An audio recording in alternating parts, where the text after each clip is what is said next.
I watched as she shuffled her way into the church. The building was empty.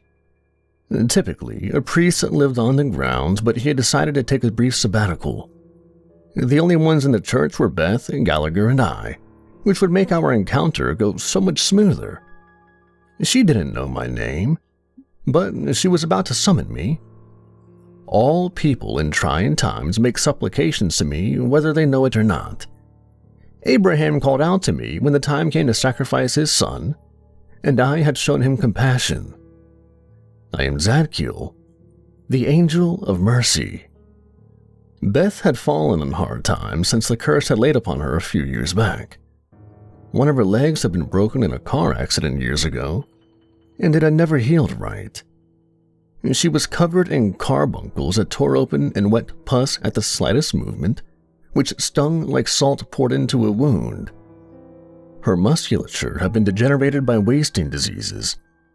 She had been living on a friend's couch for the past month, but they were about to kick her out and she knew it.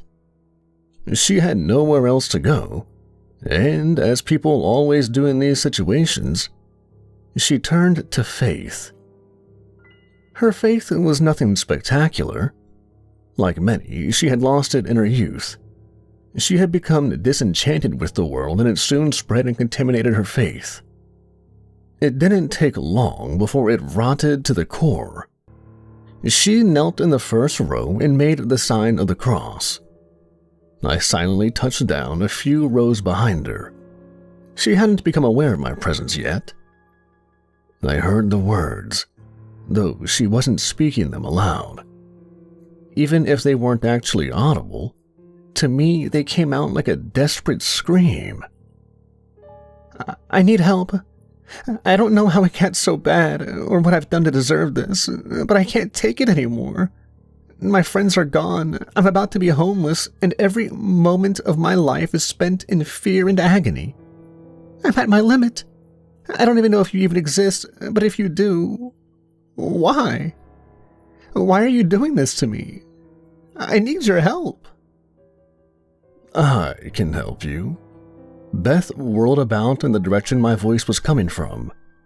I slowly began to materialize in front of her. If I were too sudden in my appearance, I would startle her and maybe even send her running from the church. I had once looked resplendent like one of the heavenly host, but my time amongst the living had begun to take its toll on me. My skin was beginning to turn gray and mottled. Feathers had begun to fall off of my wings, revealing the pale, almost translucent flesh beneath. My veins rose out of my skin like tiny, blue, wriggling worms. Beth gasped in shock, and I reassured her. Fear not, child of man. One cannot exist in both heaven and earth without being altered.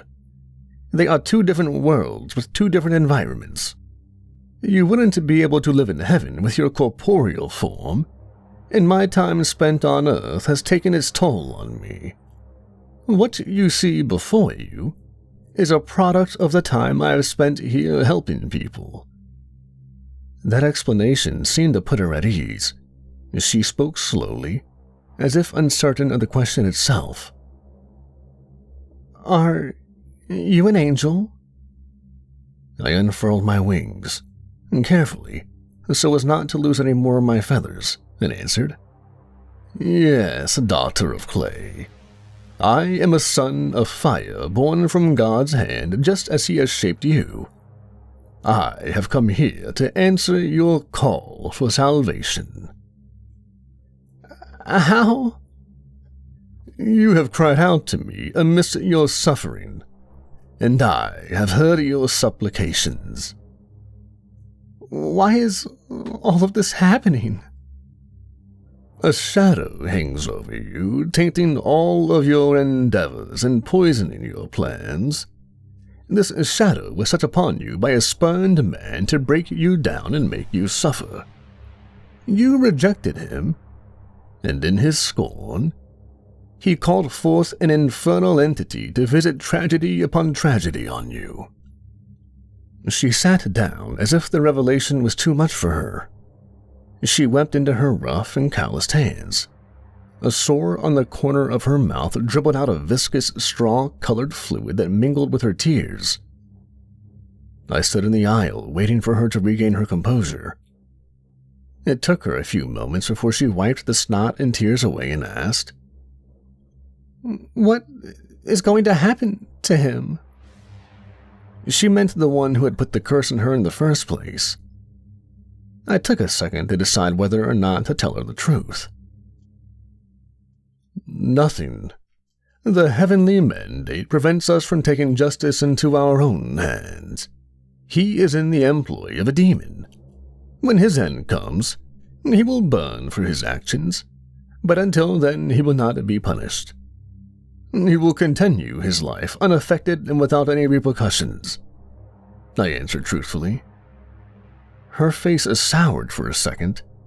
With the lesions, weeping sores, and angry countenance, I thought I was in the presence of a demon rather than a human. There's very little separating angels from humans, and there is even less between demons and them. It didn't take any special insight into the human condition to see the gears in her head turning.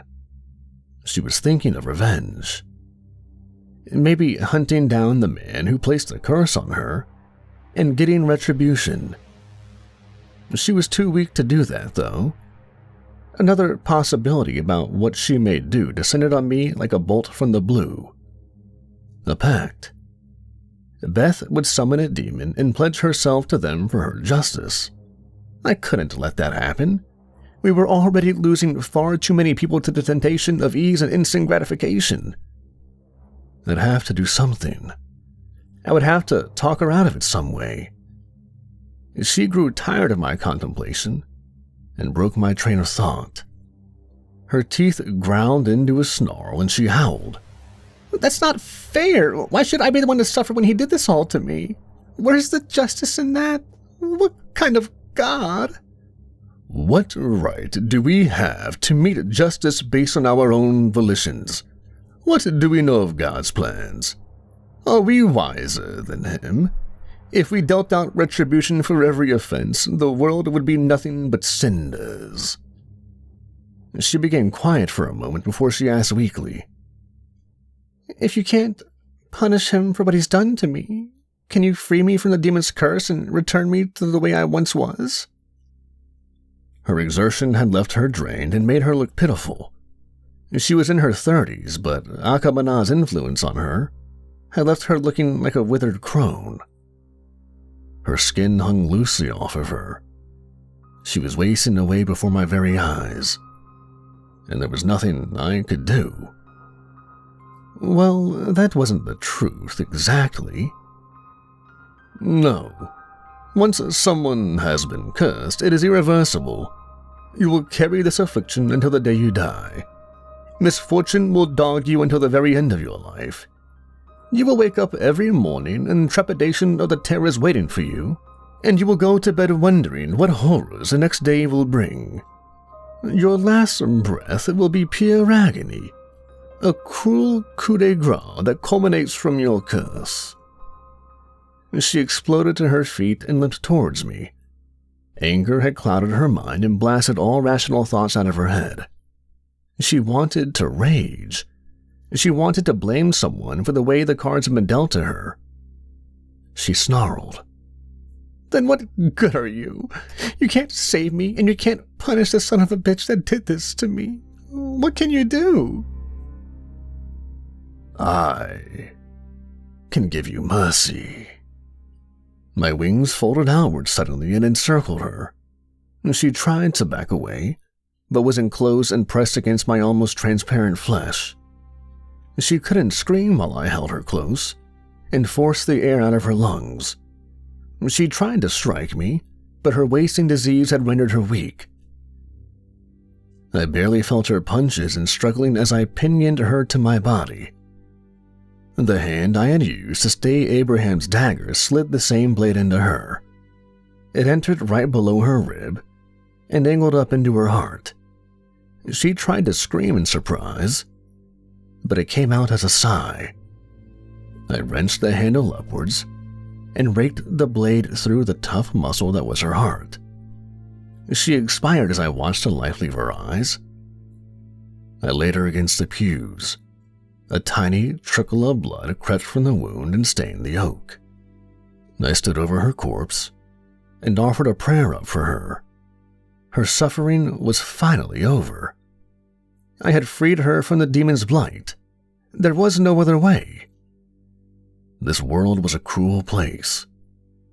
People suffered excruciating agonies, and the only balm that we had left to offer them was a quick death. I had done God's work. I had saved another poor soul. I smiled at the prospect of carrying out the Lord's will.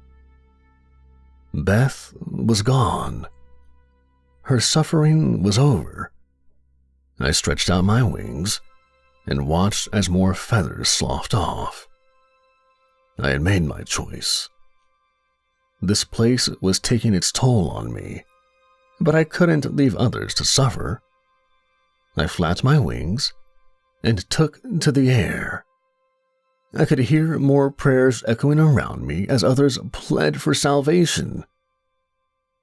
There were more I could save, and I intended to save as many as I could. They all needed my mercy.